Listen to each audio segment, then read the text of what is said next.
अरे श्याम्या, तिला फोन लावून विचारू का तिकडे कसा झाला हळदीचा कार्यक्रम? हा विचार. यल्लो, काय चालू आहे? जाने मन कोण आहे? खेबड्या, तो बहिणीचा होणारा नवरा आहे. बोमला दाजी, काय म्हणता? अरे बिना गुळ्या, तो याची काही काम नाही, तिच्याकडे फोन दे. मला सांगा ना काय काम येतं, मी सांगतो ना ताईला. असं का? एक चुम्मा पाहिजे होता. थांबा दाजी, ताईकडे फोन देतो. ताई, तो भाड्याचा म्हणजे नवऱ्याचा फोन आहे. यल्लो, बोमला, कवा मी फोन तुला दिले का त्या खर्जुल्याला दिले? मला दिले. मग त्याच्याकडे कस करायचो का अभि फोन? त्यो गेम खेळायला घेतो फोन. लहान आहे त्यो, त्याला काय समजतं अजून एवढं?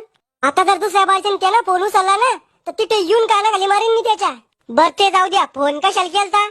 हळदीचा कार्यक्रम कस काय झाला तुमच्याकडे? चांगला झाला.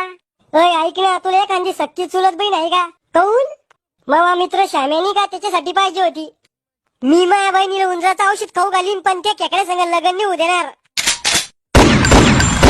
अहो लय चांगला आहे श्याम्या. तोंड पाहिलं का त्याचं? कोणी म्हणून म्हशीनं पाय दिला तोंडावर. बर ते जाऊ दे, तो घरच्याला आवडलो का मी? बाबाला आवडले, पण मम्मी म्हणी नवरदेवाचं तोंड परातीवाणी आहे आणि शरीर नागतोड्यावानी म्हणी. पण बाबांना जेव्हा तुमची प्रॉपर्टी सांगितली ना तेव्हा मम्मीनं हाव म्हणलं लग्नाला. मला आज माहित झालं की मग नागतोड्यावानी शरीर आहे आणि परातीवाणी तोंड आहे म्हणून.